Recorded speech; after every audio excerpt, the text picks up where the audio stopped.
Magandang umaga po sa bawat isa. Okay.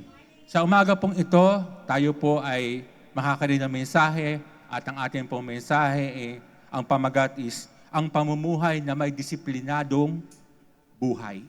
Pamumuhay na may disiplinadong buhay. Living in a disciplined life. Di ba? Disciplined life. Ang series po natin na itong buong buwan ng June is about alignment with discipleship. Di ba? Kaya nga po, ang lahat ng ating pong turo is patungkol po sa discipleship. At bilang isang disipulo, bilang isang alagad ng ating Panginoon Hesukristo, tayo po ay dapat namumuhay na may disiplina. Bakit po? Kasi ang Panginoon Hesukristo mismo ay namuhay na may disiplina. Ang sabi niya sa kanyang salita, wala akong ginagawa na hindi ko narinig sa akin, Ama. Lahat ng aking ginagawa ay narinig ko, nakita ko sa akin, Ama.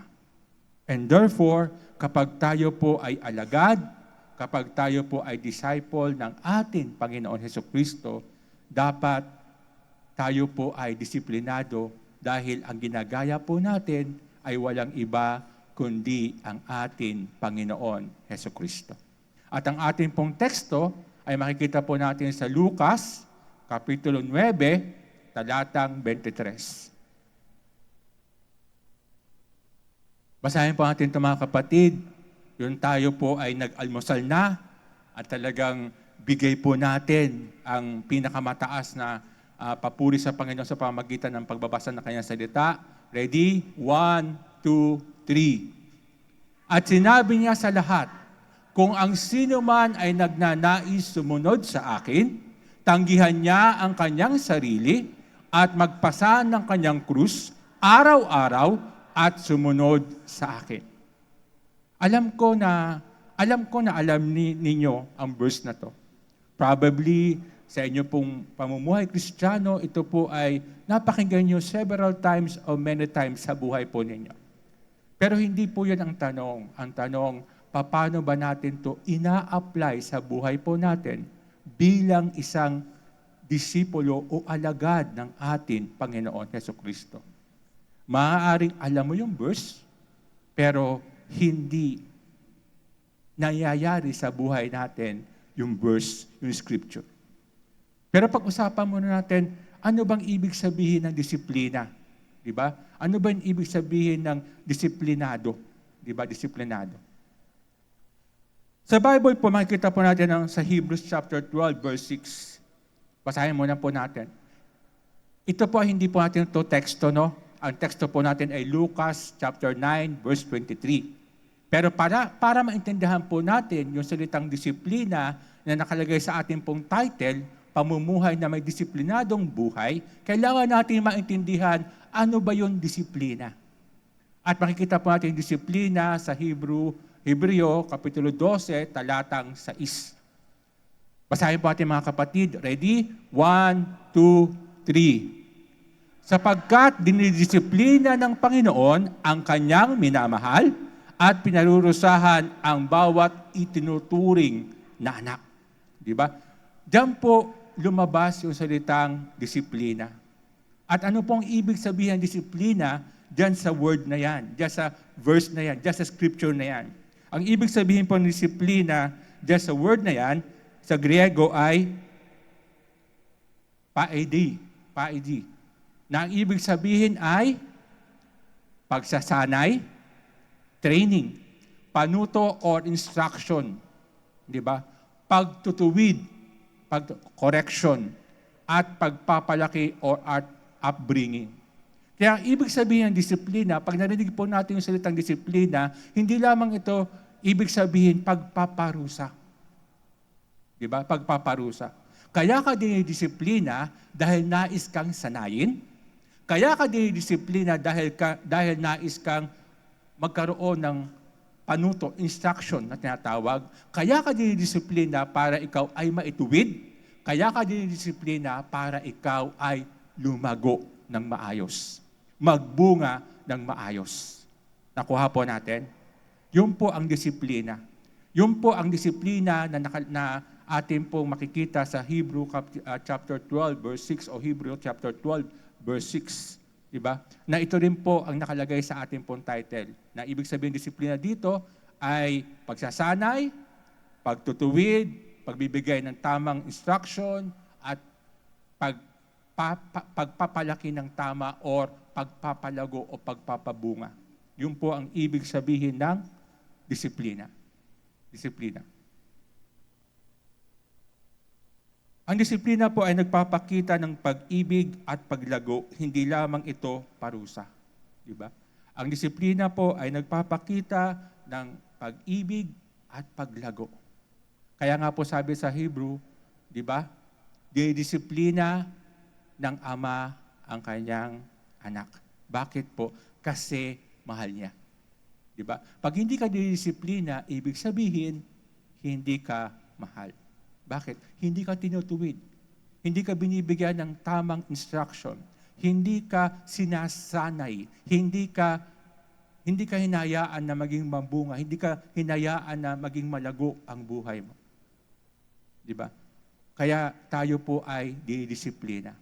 At bilang mga alagad, kahit tayo ay babae, kahit tayo ay lalaki, ano man ang ating pong kalalagayan, tayo man ay estudyante, tayo man ay magulang, tayo man ay kuya, tayo man ay ate, pag ikaw ay tinuturing mo ang sarili mo na ikaw ay disciple o alagad ng ating Panginoon Kristo, kailangan disiplinado po ang ating pong buhay.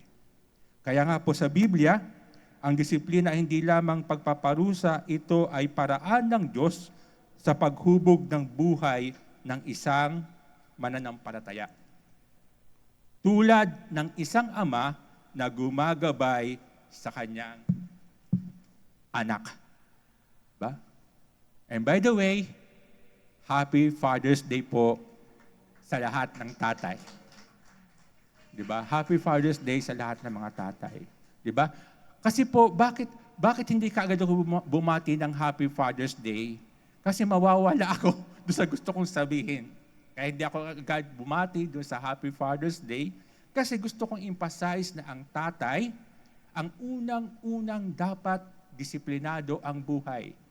Ang tatay ang dapat unang-unang disciple ng Panginoon Jesucristo sa loob ng tahanan.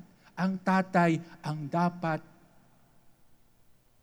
ang unang-unang nagbibigay ng disiplina sa tahanan. Sa totoo lang po, pag binasa niyo ang Bible, ang tatay po talaga ang nagbibigay ng disiplina sa loob ng bahay. Diba? Hindi po ang nanay. Dahil ang disiplina po ay nagmumula sa ama. Diba? Nagmumula sa ama. Kaya nga po, pag sinabing discipline, hindi ka agad pumapasok sa atin yung salitang, yung Diyos kaagad eh. Ang pumapasok kaagad sa ating isipan ay ang ating ama. Bakit? Kasi lumaki tayo na ang ating ama ang dapat dumidisiplina sa atin. And therefore, para maintindihan natin na meron ang Diyos ay dumidisiplina, kailangan maintindihan natin na ang Ama ang siyang unang-unang dapat disciple ng Panginoon Jesucristo. Ano po ba ibig sabihin ng disciple? Diba? Noong unang linggo, pangalawang linggo, na pag-aaralan po natin ang disciple ay apprentice po. Ibig sabihin, kung ano ang nakita mo sa nauna sa iyo, kung ano ang nakita mo sa Panginoon Jesucristo, siya mismong dapat ginagaya mo at ginagawa mo. Diba? Ang ibig sabihin ng disciple, kung anong natutunan mo, dapat yun ang ina-apply mo sa buhay mo. Dahil ikaw ay learner. Ikaw ay estudyante. Ang ibig sabihin ng disciple is apprentice, learner, student, pupil. Bakit po? Kasi dapat tayo ay natututo sa atin, Panginoon Jesucristo.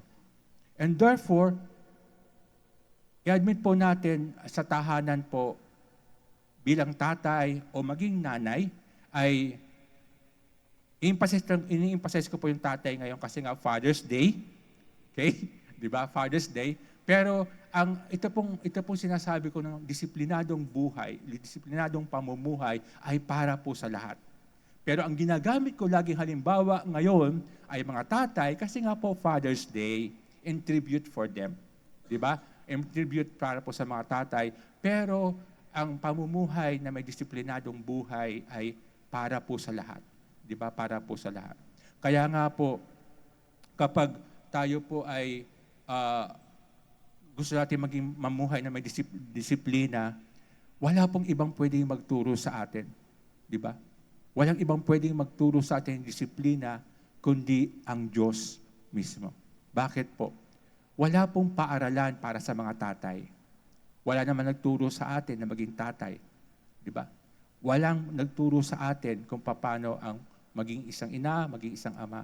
Kundi tayo po ay natuto lamang sa pamagitan ng salita ng Diyos. And therefore, ang nagtuturo sa atin, ang nagdi-disciple sa atin, ang nagbibigay sa atin talaga ng pagsasanay, pagtutuwid, instruction, at upbringing ay walang iba kundi ang Diyos mismo sa pamagitan ng kanyang salita. Diba? Ng kanyang salita. Ng kanyang salita. Kaya nga kung babasahin po natin yung Awit, Kapitulo 103, verse 13. Basahin lang po natin. Ready? 1, 2, 3. Kung paano ang ama ay nahahabag sa mga anak niya, gayon nahahabag ang Panginoon sa mga natatakot sa Kanya. You see, pag binasa niyo ang Bible, all throughout the Bible, tatlong character ang ipinapakita ng Panginoon Jesucristo. Yung Father,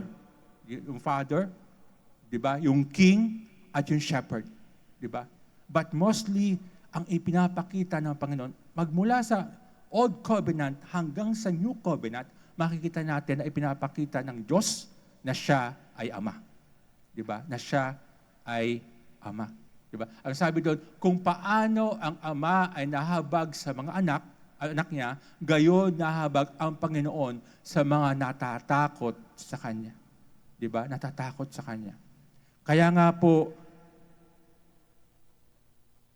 kabilang sa trabaho ng isang ama para magkaroon disiplina sa loob ng bahay, sa loob ng bahay, ay yung pagtuturo ng katotohanan. Diba? Ang isang totoong disipulo ng Diyos, isang totoong ama sa loob ng tahanan, dapat siya po ay nagtuturo ng katotohanan sa loob ng kanyang tahanan. Diba? Again, ulitin ko po, in-example ko lang po yung mga tatay, pero ito po ay para sa lahat. Diba? Para po sa lahat. Dapat ang disciple po ay nagtuturo ng katotohanan. Pangalawa, pagtutuwid ng pagkakamali. Kaya nga po, ang tatay po ang siya nagtutuwid sa mga anak. Di ba? Ang mga nanay po, minsan hindi natatakot ang mga anak diyan. Di ba? Pero kapag ang tatay ang nagsalita, kapag tatay ang tumayo, kapag tatay ang gumawa, di ba? Di ba? Ibang usapan po yan. Bakit? Kasi ito po yung pagtutuwid ng ama. Diba? Pagtutuwid ng isang ama. Dapat inaasahan ng isang ama ang nagtutuwid sa kanya pong mga anak. Diba? Ito po'y kasama sa pagdidisiplina. Paglilinang ng mabuting pagkatao. Paglilinang ng mabuting pagkatao. Masyado pong malalim yung paglilinang. Parang ganito lang po, paghuhubog ng mabuting pagkatao. Diba? Paghuhubog. Dapat sa loob ng bahay, ang mga tatay po ang siyang unang-unang naguhubog sa mga anak ng isang mabuting pag-uugali. Diba? Ang mga tatay po ang dapat unang-unang naguhubog ng isang mabuting pag-uugali. Kapag sinabi mo sa mga anak mo, manalangin tayo, dapat ikaw mismo na nanalangin. Kapag sinabi mo sa mga anak mo na tayo ay dapat nagbabasa ng salita ng Panginoon, dapat ikaw mismo nagbabasa ka ng salita ng Panginoon. Kapag sinabi mo sa mga anak mo, dapat tayo ay sama-sama naglilingkod sa Panginoon, dapat ikaw mismo naglilingkod sa Panginoon. Diba? Naglilingkod sa Diyos. Diba? pagbubunga ng katwiran, di ba? Kasama ito sa role ng tatay o pagdidisiplina ng tatay, pagbubunga ng katwiran. Hindi pagbubunga ng kasamaan, kundi pagbubunga ng katwiran. Ibig sabihin, yung anak mo, kahit na nagkakamali, pero at the end of the day, matuwid pa rin ang kanyang isipan, ang kanyang puso, ang kanyang kalooban, dahil yung tatay ay matuwid ang buhay. Diba? Yung tatay na nabigay disiplina ay matuwid ang pamumuhay. Diba? Matuwid ang pamumuhay.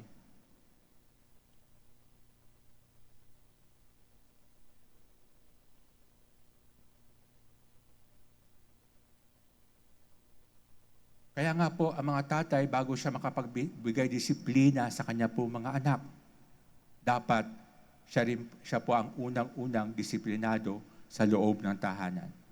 In the same way, tayo po mga anak ng Diyos, para masabi natin na tayo po ay disciple ng ating Panginoong Kristo, dapat nakikita sa buhay po natin na tayo po ay disiplinado.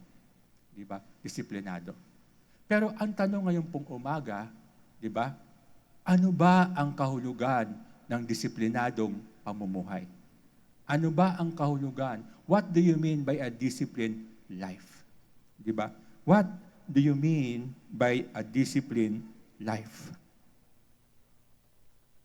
Ano bang ibig sabihin, Pastor Ardel, ng isang disiplinadong buhay? Ng isang disiplinadong buhay. Unang-una, ang may disiplinadong buhay ay marunong tumanggi sa sarili. Sa ating pong teksto, ang sabi ng Panginoong Kristo, ay sabi niya, tanggihan niya ang kanyang sarili. Ang ibig sabihin pala ng disiplinadong buhay, dapat tinatanggihan mo ang iyong sarili. Deny yourself.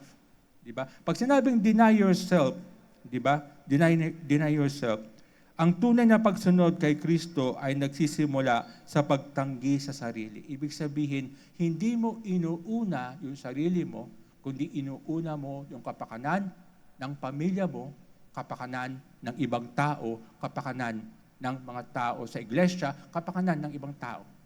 Kapag sinabing deny yourself, di ba? Deny yourself, ibig sabihin nito, tayo po ay by this, you deny yourself because you did not choose comfort. Diba? Ibig sabihin, denying yourself, hindi po ating pinipili yung mga komportabling bagay, kundi yung mga bagay na kung saan ay talagang makakatulong para po sa iba. Diba? Sa ating pamilya, sa ating kapwa, diba? Halimbawa po ganito. Halimbawa po natin ang tatay para maintindihan niyo po yung denying yourself na simpleng ilustrasyon lang po. Ang tatay po ay lagi pong pagod sa trabaho. Tama? Diba? Kasi po siya po ang tatrabaho, siya po yung kumikita ng pera, siya po yung tinatawag na breadwinner ng tahanan. Diba? Siya po yung breadwinner ng tahanan. At siyempre, pagdating niya sa bahay, pagod na po yan. At kung ilan ang anak niyan, kunyari po, meron siyang anak na 3, ang bawat anak ay kailangan ng oras at panahon. Pero yung tatay ay bigla na natulog at wala ng panahon na makipag-usap sa mga anak. Siyempre yung mga anak ay wala pong tinatawag na guidance ng ama. Di ba? Pagtutuwid ng ama. Pero yung tatay na kahit na pagod at siya po ay galing sa trabaho, pero nagkakaroon po siya ng oras na makipag-usap, kamustahin ang kanyang mga anak. Ito po yung denying yourself. Di ba? Na kahit na pagod ka, kahit na ikaw ay galing sa trabaho, ang mga tatay, di ba? Kapag yung tatay nakikipag-usap sa iyo, di ba? Kahit stress yan, ang daming iniisip.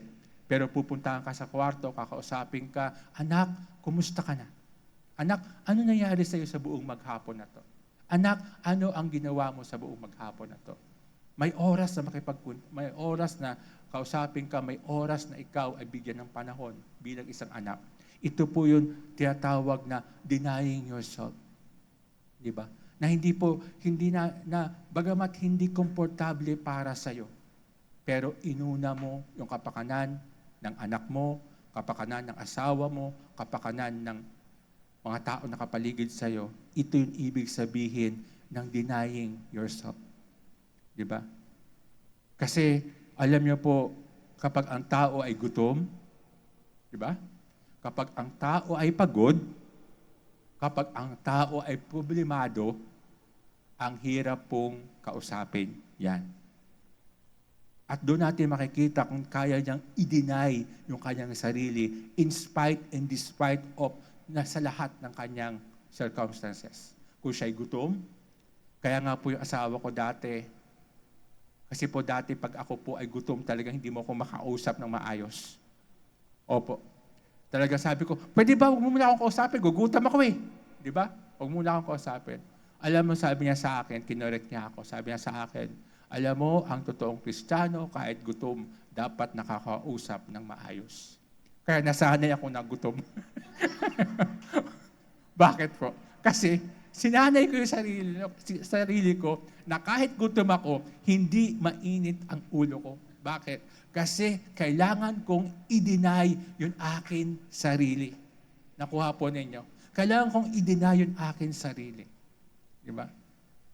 Lalo na po nung pre-pandemic, yung pre-pandemic, talagang pagka ako po ay gutom, hindi niyo po ako makakausap.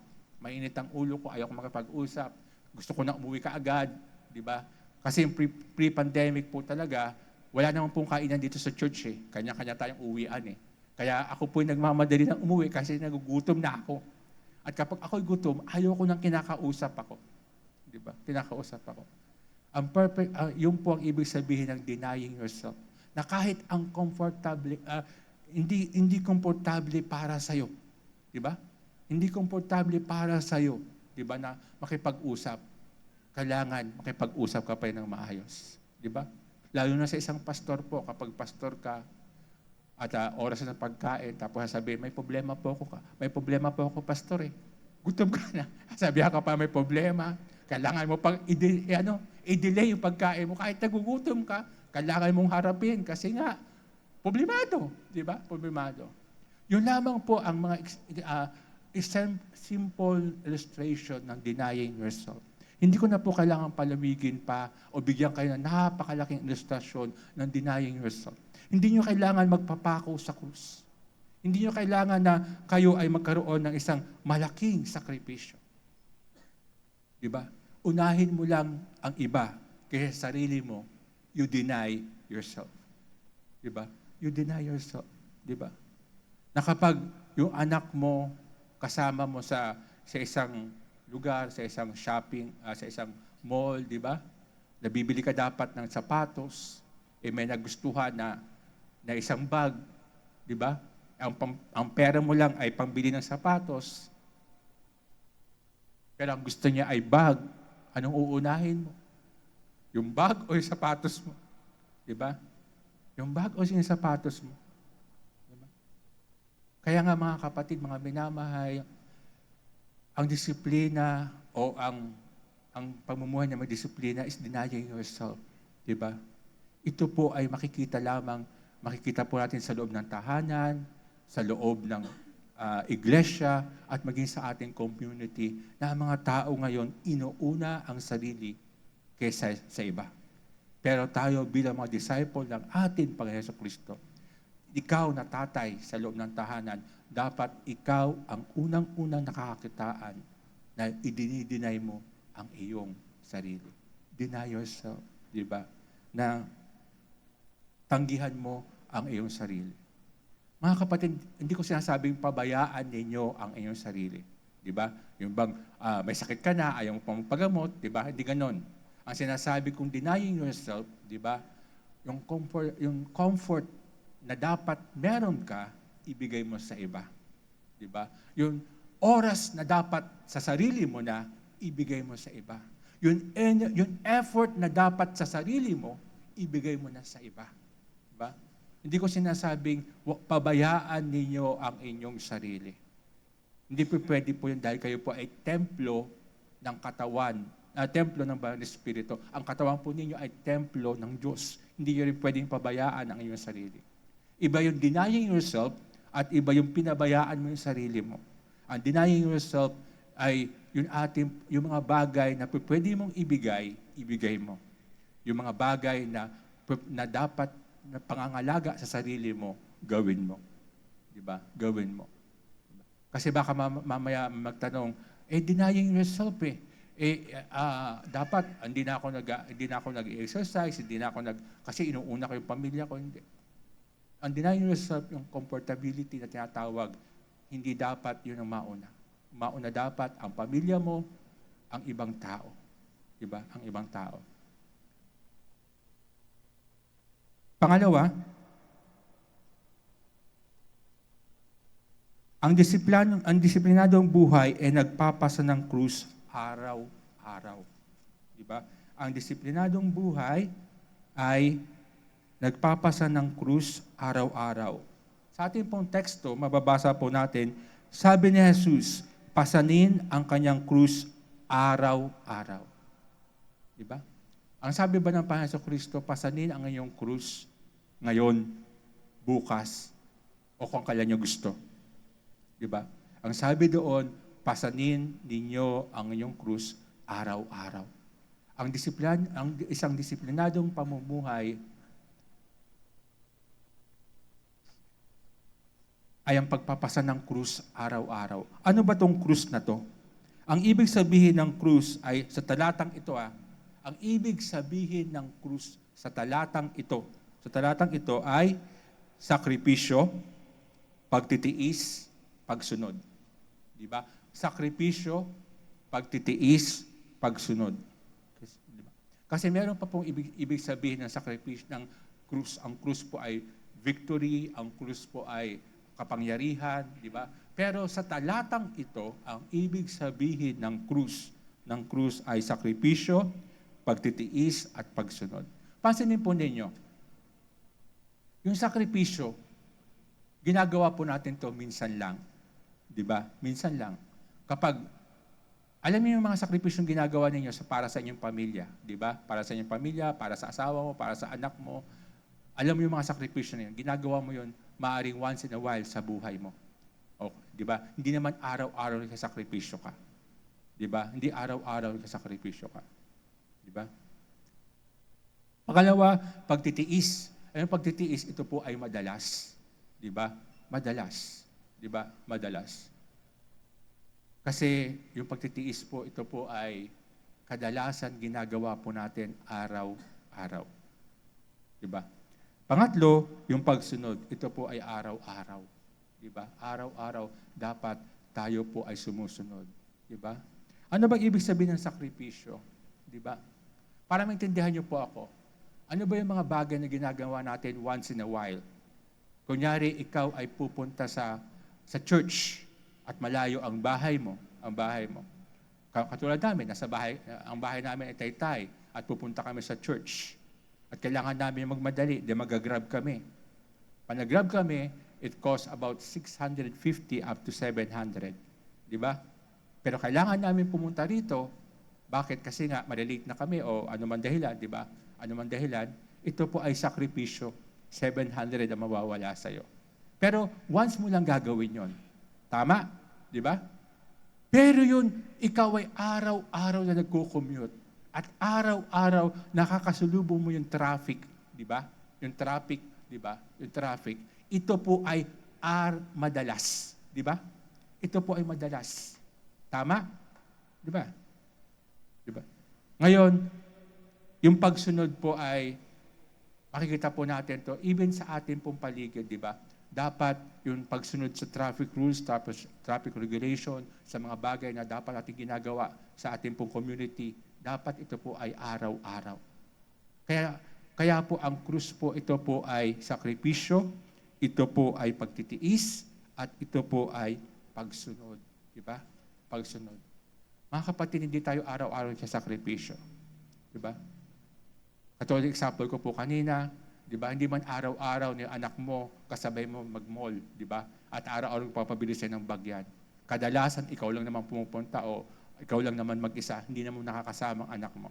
Kaya kapag binila mo siya ng bag na gusto niya, isang beses ka lang, minsan ka lang magsasakripisyo. Di ba?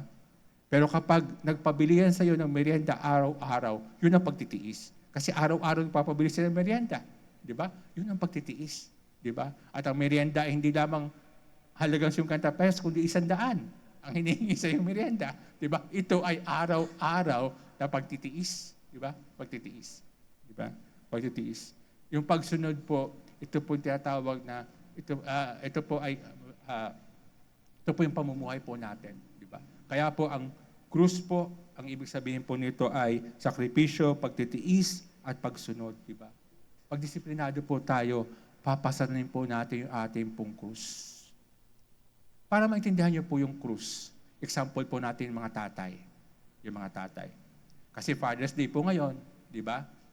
May isang tatay po na nawalan po siyang trabaho. At dahil nawalan po siyang trabaho, siyempre, wala pong income, wala pong kita. At sa isang pamilya na walang income, di ba? Mahirap po para sa nanay, para sa mga anak, di ba? Para sa mga anak. Pero yung tatay ay hindi po sumuko. Di ba? Yung tatay ay hindi po sumuko. Siya po ay nanalangin, siya po ay lumapit sa Panginoon, siya po ay humingi ng tulong sa Panginoon, siya po ay humingi ng gabay sa Panginoon, at talagang nagsikap siya. Ipinakita niya sa mga anak niya na kahit wala siyang trabaho, pwede siyang kumita ng pera. At alam niyo, yung mga anak niya o yung asawa niya, nagkaroon ng respeto sa kanya. Bakit po? Kasi yung kanyang krus ay naging mabuting patotoo ng kanyang buhay. Di ba? Ng kanyang buhay. Na kahit nawalan siya ng trabaho, hindi siya lumapit sa alak, hindi siya lumapit sa anuman bagay na makamundo, kundi siya ay lumapit sa Diyos. Di ba? Na tayo bilang mga tatay, I'm talking to the Father, kahit tayo po bilang mga tatay, na kahit anong bigat ng problema sa pamilya, ito po yung ating pong krus. Di ba? Ito po yung ating sakripisyo, ito po yung ating pong pagtitiis, ito rin po yung ating pagsunod. Kapag may mabigat na problema sa pamilya, ang tatay po, ang unang tinatamaan. Di ba? Bakit po? Problema sa pamilya yan eh. Di ba? At ano man ang problema sa loob ng pamilya, ang tatay ang pinakasapul sa lahat. At ito ang kanyang krus. Pero ang tatay dapat ang unang nagpapakita ng katibayan. Di ba? Ang unang nagpapakita dapat ng tinatawag na pananampalataya sa Panginoon. Di ba? Sa pananampalataya sa Panginoon na kahit anong krus, di ba? Na dumating sa pamilya, di ba? Siya yung namumuno sa pananampalataya. Ang mga tatay dapat ang namumuno sa pananampalataya. Di ba? Sa isang pamilya, hindi mawawala ng conflict. Di ba? Wala pa akong nakitang pamilya na walang problema. Di ba? Lahat ng pamilya sa ibabaw ng lupa, kahit yan ay third world country, kahit yan ay first world country, kahit ano pang country yan, di ba? Lahat ng pamilya, meron pong conflict, meron problema. Pero bakit may mga pamilya na nanatiling matatag, nanatiling malago, nanatiling buo, dahil sa isang tatay na may pananampalataya sa Panginoon. Di ba? Na may pananampalataya sa Panginoon. Dahil yung kanyang krus, pinasa niya. Di ba? Pag tatay ka, ang unang-una mong krus ay hindi yung trabaho mo. Ang unang-unang krus sa'yo, yung pamilya mo. Paano mo sila dadalhin sa Diyos? Di ba?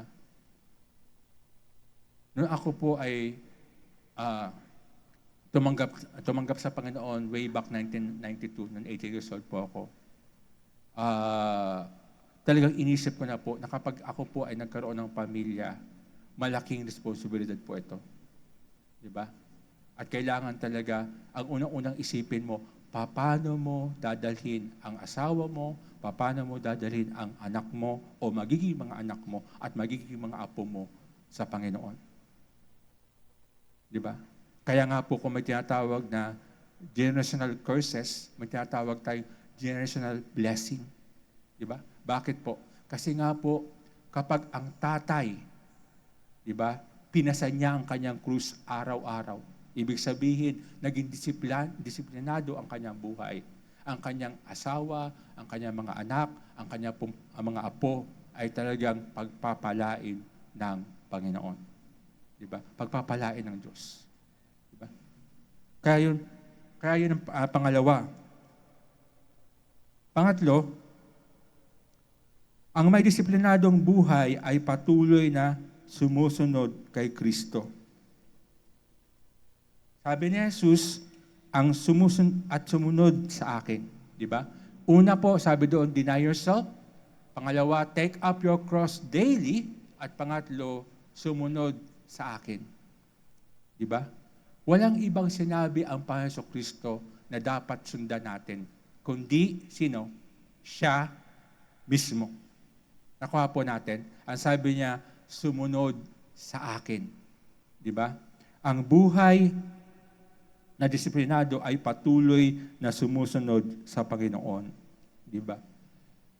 Alam niyo po, bilang isang, kunyari, nakakita na po kayo ng isang bata na isang sanggol, di ba? At kapag yan po ay lumalaki at mag-isang taon na po yan, makikita po natin na nag-aaral po yan maglakad. Maaari ang tatay o maaari ang nanay ang nagtuturo dyan maglakad, di ba? Either way, kung nanay o tatay. Pero ang bata po, habang siya ay lumalaki at siya po ay nag-aaral maglakad, yan po ay nadadapa. At kapag nadadapa po siya po ay tumatayo. Bakit po? Kasi may tiwala siya doon sa kanyang tatay. May tiwala siya doon sa kanyang nanay. Nagtuturo sa kanya kung paano maglakad. Diba? Kung paano maglakad. And the same way sa buhay po natin. Diba?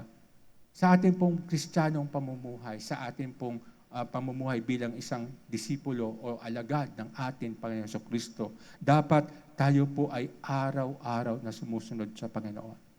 Maaaring nadadapa po tayo, maaaring nagkakamali tayo, maaaring nagkukulang tayo, o maaaring may mga bagay tayo na nagagawa na hindi kalooban ng Panginoon. Pero ang importante, bumangon ka. Diba? Ang importante, tumayo ka. Ang importante, sumunod ka sa Diyos. Diba? Sumunod ka sa nagtuturo sa iyo. Diba? Sa nagtuturo sa iyo, walang iba kundi ang atin Panginoon Jesucristo. Diba? Ang atin Panginoon Jesucristo. Kaya nga po, ang disiplinadong buhay ay dinideny natin ang ating pong sarili. Diba? Lagi natin pinapasan ang ating pong krus, di ba? At pangatlo, lagi tayong sumusunod kay Kristo. Kay Kristo. At yung pang-apat, ay wala na po sa ating pong teksto. Pero dahil Father's Day, nilagyan ko po ng pang-apat. Di ba? Ang papel ng Ama sa disiplinadong pamumuhay. Di ba?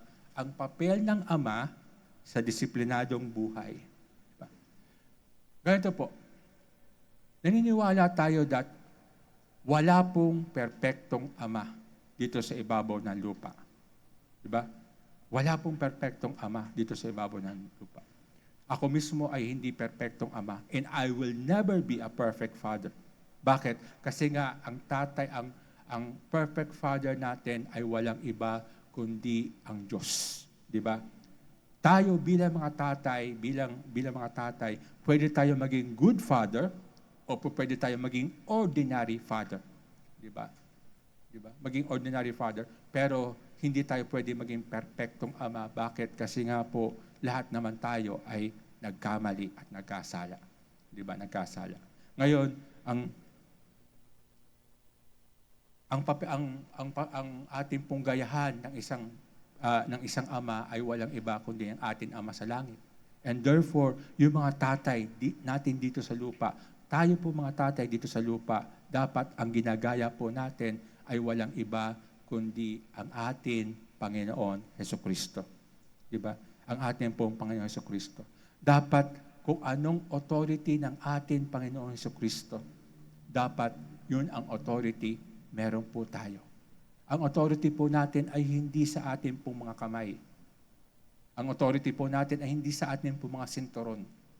Ang ating pong authority ay hindi sa ating pong lakas.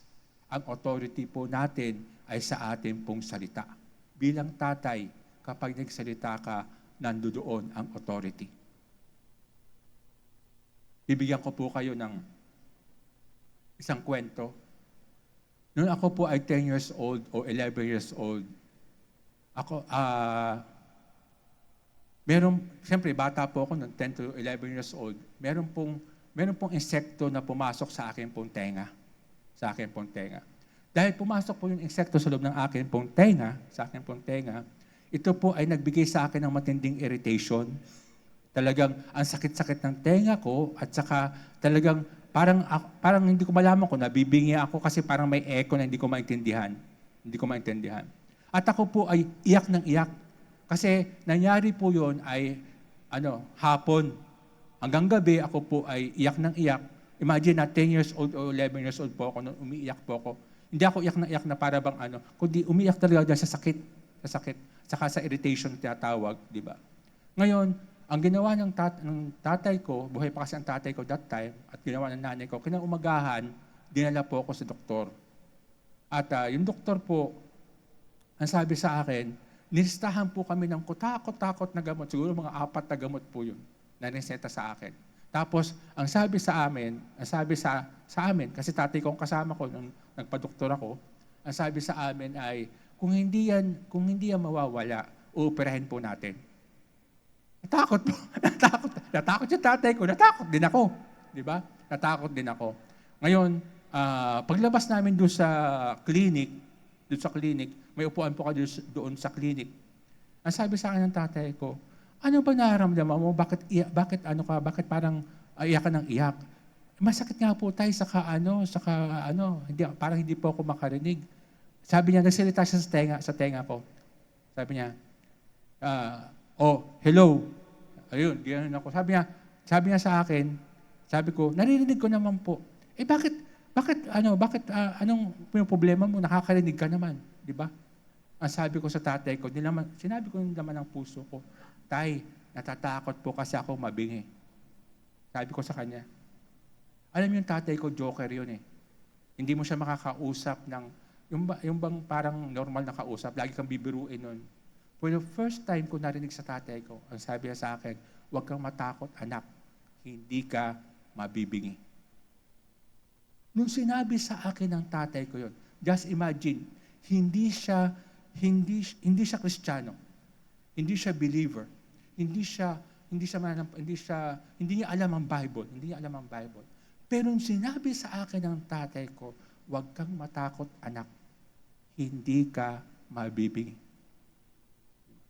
Alam nyo, nung gabi, umuwi kami sa bahay, hanggang sa gabi, sa pagtulog ko, iniisip ko yon.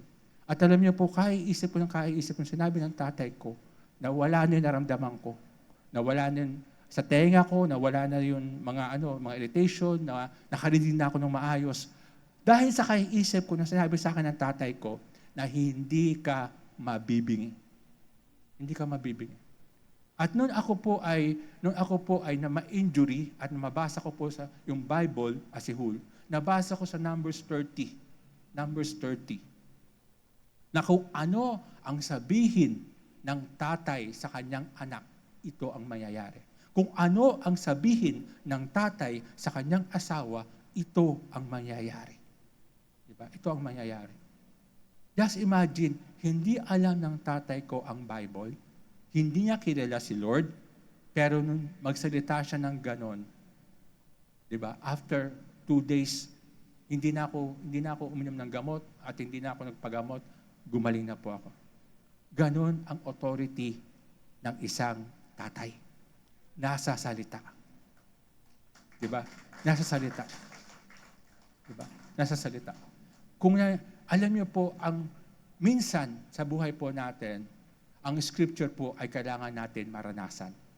Ang salita ng Diyos ay kailangan po natin maranasan. Hindi ang karanasan natin ang kailangan maging scripture natin. Hindi po.